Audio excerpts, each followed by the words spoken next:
The purveyors of destruction for the entertainment industry are back at it again. This time, it's not the Acolyte, but the Olympics. Folks, we'll show you how far woke will go to destroy society if it is left unfettered. This is one French Revolution you do not think is better.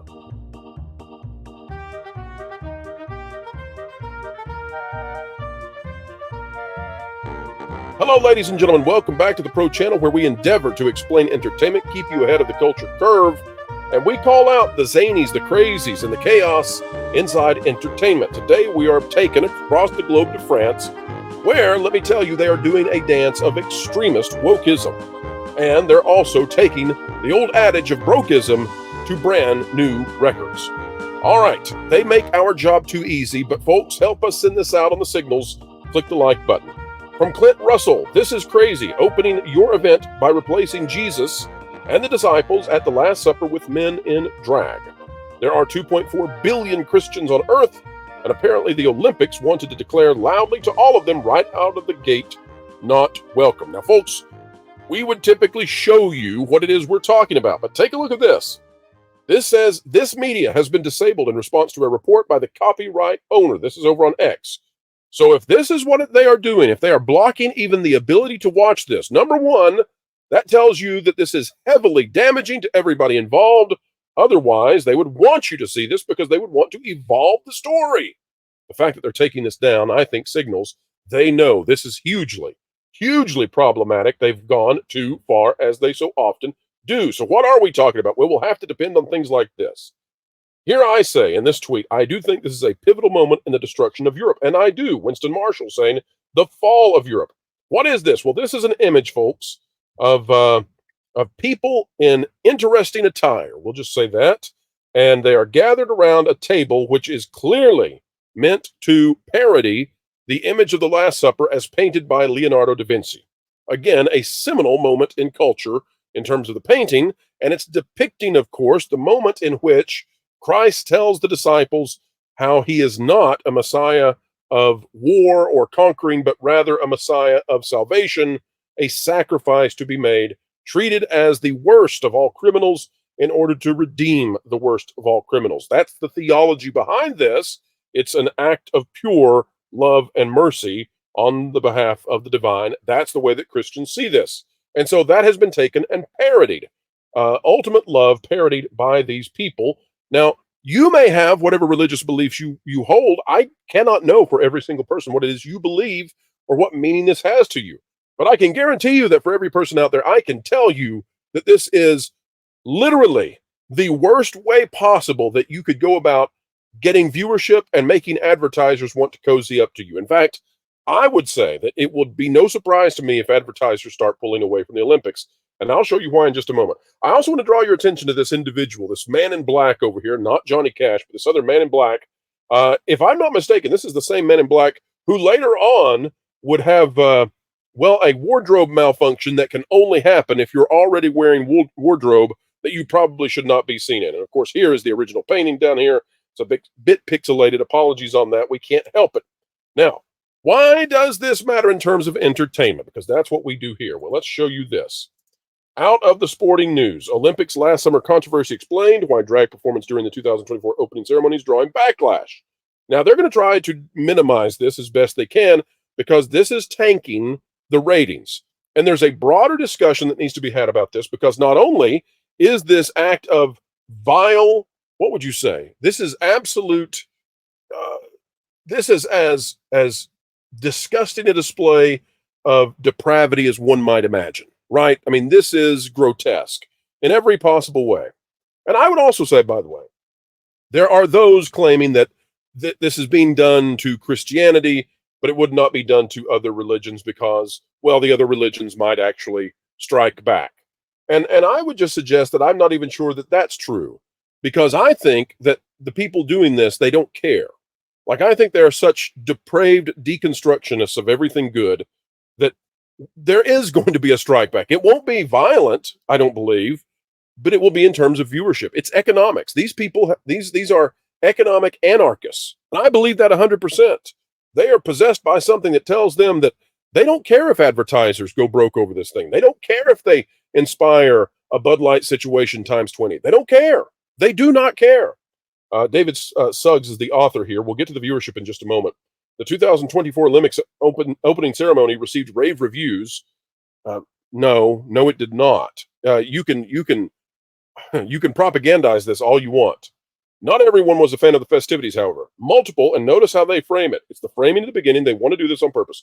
Multiple far-right politicians spoke out against the event. All right, so far-right and politicians. So if you spoke out against it, if you think that mocking, belittling, and villainizing a symbolic and ultra-meaningful moment in a particular religion, and by the way, the foundation of the Western world is, if you think that's bad, well, you're a far-right politician now. Now, you'll see it says a skit featuring drag queens is what seemed to be a recreation of Leonardo da Vinci's Last Supper painting. It goes on to talk about Elon Musk, Piers Morgan, a football player, and they say it's insulting to Christians. Now, Elon Musk, I don't think identifies as a Christian. Piers Morgan, I don't believe identifies as a Christian. Now, I don't know. I've heard Elon Musk speak positively about Christianity, but I don't know their religious beliefs. I don't think that they are participating active Christians. But if they say that this is offensive, well, guess what? Even people who are not Christians are figuring this out. The skit in question took place toward the end of the 4-hour opening ceremony, which wound through Paris on the Seine River. With rain coming down in the background, a group of around a dozen performers, around a dozen. Well, that's because there's 12 apostles, you idiots. At the center of the performance was a performer wearing a crown-like headdress. That would be a halo, you idiots. No, that is called reframing to get away from what's happening. What is happening, by the way, this is what was telegraphed at the very beginning. And this is why, by the way, that woke cannot last much longer. Because we have watched now the woke stuff absolutely devastate the industry. And if there's one thing these amoral, immoral, anti-moral people care about, it's their money, because money is power. And this is draining their bank accounts, their corporate bank accounts, like you can't believe. Fast Company has this. It says why the 2024 Olympics TV ratings won't matter. It's not the games that are dying. It's conventional TV ratings that are on life support. Now, if you have watched this channel, you know that's not true. And you know that's not true because we bring you the data. Now, is streaming a big deal? Yes. But conventional television is also a big deal. Guess what? The Super Bowl is on conventional TV. Guess what's still a big deal? The Super Bowl. Guess what's still on conventional TV? The Olympics. Guess what is no longer a big deal? And because they do these stupid things, the Olympics. It goes on to talk about, as the 2000, by the way, Paul Mueller, the author here, as the 2024 Paris Olympics kicks off this weekend, the cloud left by the 2020 Tokyo Games viewership flop still casts a shadow. So, yes, let's do what we just did. Let's annihilate that minimal viewership even more. It goes on to talk about, but are the games really on life support? Or are we simply measuring their vitality with outdated metrics? No, they're beyond life support. You just Star Wars'd the Olympics. Let me say it again. You just Star Wars'd the Olympics. We watched what woke did to the Acolyte. We've seen what it's done to Lucasfilm. By the way, we've watched other franchises as well. Star Wars is just the epitome of all of it. But you did that to the Olympics. And you did that because you had already determined, let's look at it again, ladies and gentlemen, the TV ratings won't matter. You telegraphed from the very beginning that the viewership would be so bad that you were going to have to reframe it this way. That's the game that's being played right now. Do you think advertisers believe that ratings don't matter? I bet the advertisers think that ratings matter. I bet that's the case. Go tell them. Go tell them that they're spending millions of dollars for no eyeballs and see if that matters. You think NBC? You think NBC is figuring this out quickly? Well, based on the fact they won't even let you show that footage now any longer on X. Yeah, I got a feeling they know that it's damaging. And here it is, finally, out of the Associated Press. U.S. viewers' Olympic interest is down, poll finds, except for Simone Biles. This is out of the Associated Press. It says, on the heels of low ratings for the COVID-marred Tokyo and Beijing Olympics, Paris may not do much better among U.S. viewers, a poll from Gallup released Thursday found. Simone Biles and women's gymnastics are poised to be a bright spot, with those surveys selecting it as their most anticipated sport. But according to the poll, and this is what matters, folks, because these numbers are going to be so much lower now, these numbers are going to be drastically lower. According to the poll, 30% of respondents said they will not watch any of the games. 34% said they will not watch much. And yes, if you're counting, that's almost a supermajority. Almost a supermajority say they're not going to watch much or they're not going to watch any at all. 35% say they would watch at least a fair amount. Notice they do not give us a percentage of those who are going to watch a bunch, because that would be bad. So they didn't even measure it. The last figure is down from the 48% measured for the 2016 Olympics. So 8 years later, we've dropped from 48% interest to 35% interest in actually watching this stuff. A supermajority uninterested in the Olympics. Where do you think that is now, NBC? Where do you think that is now, France? You all are allowing economic anarchists and anti-moral actors to devastate you. When will the investors rise up and say, whether we're Christian or not, this is insanity.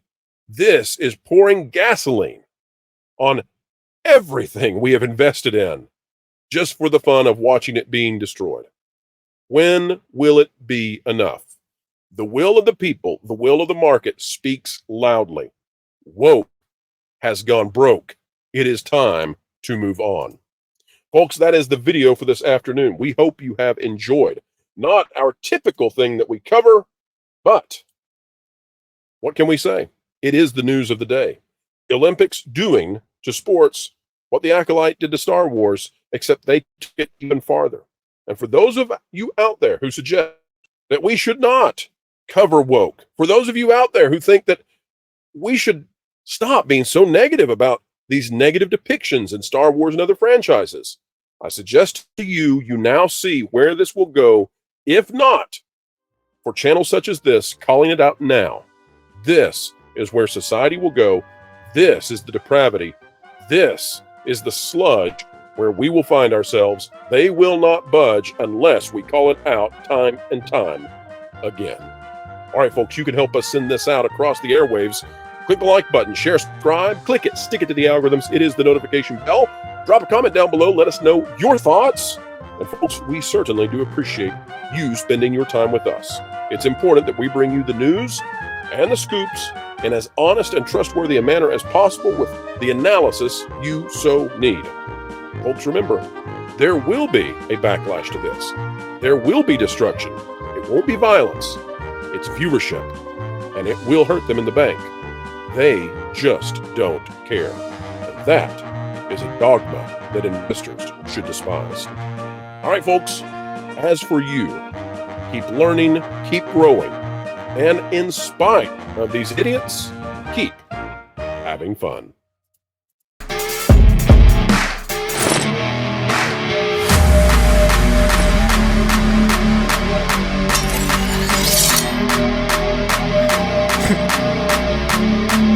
Wilton, what are you doing? Well, word on the street is the culture war has officially made it to the doorstep of that Park Place. And I realize Jonas has no one there who loves him. So I thought I should go and protect them. Yeah, okay. You know that's not, how you do this, right? Do what? Fight? Don't worry, Floral. I will not be intimidated by a criminal threat. Threat? Wilton, don't be ridiculous. What does it matter to me? I have only one life to lose. I mean, I totally expected you to die walking into traffic, but, They may take our lives, but they'll never take our freedom! Okay, just stop. This is just nonsense. You already have one of the easiest and most effective tools and weapons at your fingertips. My axe? No. The truth. Stay smart and ready to tell and share the truth by keeping up to date with WDW Pro, that Park Place, as well as Valiant Renegade. And Jonas? I mean, he does things with Vash, and that's not very reassuring. That's like putting two helpless chipmunks into a piranha pond. That's neither true nor accurate. Unlike the team from that Park Place. Sue me. Ugh.